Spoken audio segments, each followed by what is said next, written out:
Fred Hampton is the classic story of what could have been and just how much black men are feared in America. His tragic death by the hands of the police and FBI under the COINTELPRO program legitimizes this fear. He could have been able to lessen the violence in Chicago and work towards empowering the people. However, we'll never know this since his life and his work was cut short because he was feared as a leader and unionizer. So in this video, we'll look at his life, his work with the Black Panthers, and his untimely death in order to examine America's fear to a strong black leadership and black empowerment.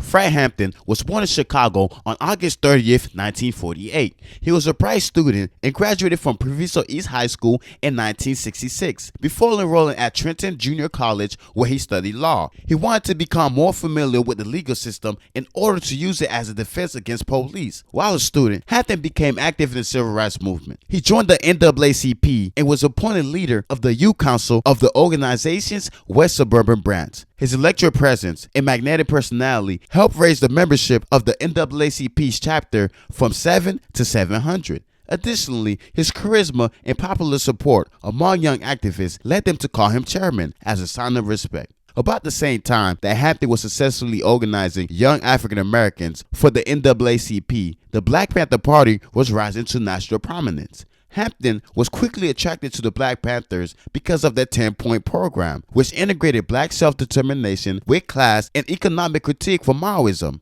And the 10-point program goes as listed. We want freedom. We want power to determine the destiny of our black and oppressed communities. We want full employment for our people. We want an end to the robbery by the capitalists of our black and oppressed communities. We want decent housing fit for the shelter of human beings. We want decent education for our people that exposes the true nature of this decadent American society. We want education that teaches us our true history and our role in present day society. We want completely free health care for all black and oppressed people. We want an immediate end to police brutality and murder of black people, other people of color, all oppressed people inside the United States. We want an immediate end to all wars of aggression. We want freedom for all black and oppressed people now held in U.S., federal, state, county, city, and military prisons and jails. We want trials by jury of our peers for all persons charged with so-called crimes under the laws of this country. We want land, bread,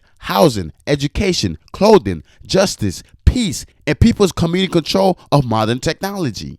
Moving on, because of Fred Hampton's organizing skills, substantial speech-giving gifts, and personal charisma, he quickly rose to the ranks of the Black Panthers. And on November 1968, he founded the Chicago chapter of the party. Then he quickly organized weekly rallies, participated in strikes, established a community service program, which included the provision of free breakfast for school children in a medical clinic that did not charge patients for treatment. Hampton also taught political education classes every morning at 6 a.m. and launched a project for community supervision of the police. Not to mention, he was able to broker a non-aggression pact among Chicago's most powerful street gangs, emphasizing that racial and ethnic conflict among gangs will only keep its members entrenched in poverty. Hampton also strove to force a class-conscious, multiracial alliance among the Black Panther Party, the Neo-Confederate, Young Patriots Organization, and the Young Lords, leading to the Rainbow Coalition. What the coalition groups would do was based on common action. Some of these included poverty, corruption, police brutality, and substandard housing. If there was a protest or demonstration, the groups would go out, come to the event, and support one another.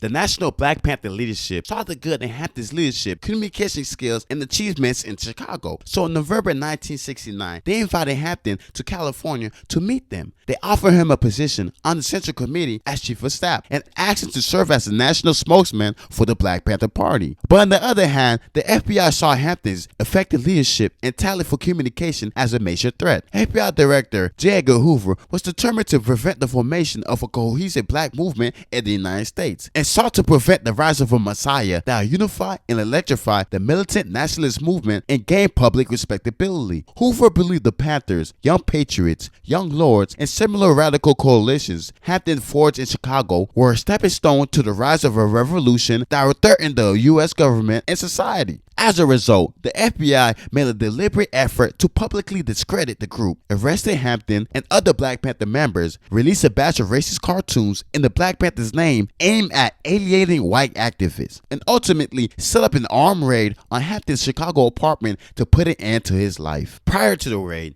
William O'Neill, a car thief who had been turned into a paid informant by the FBI and the Black Panther security guard, provided the FBI with detailed information about Hampton's apartment, including details of the group's inner workings and floor plans of the apartment. O'Neill also slipped a sleeping agent in Hampton's drink so that he would not wake up during the raid.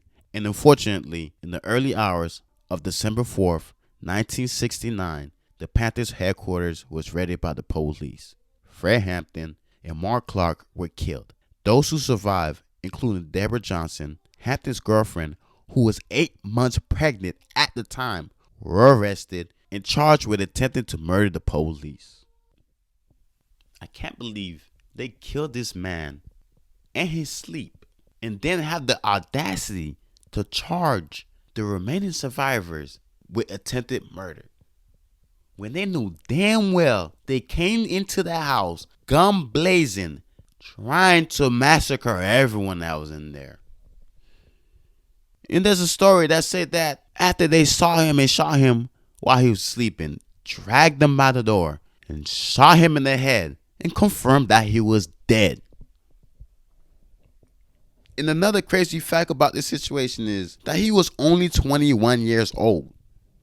21 years old. That's young. Imagine what changes he would have been able to make if he was still alive. But he had to go, according to America, according to the FBI, because he was radical, because he was messing up with the status quo of the American system and government. He just wanted equality. But in this capitalist society, the rich want to get richer, and the people that have it all don't want to give it away, for the most part. So it's like, what's next? What can we do? I ask myself this question, and I really don't know. So with that being said, just subscribe, like, just comment, whatever you have in mind, because I'm at loss of words. I just don't know.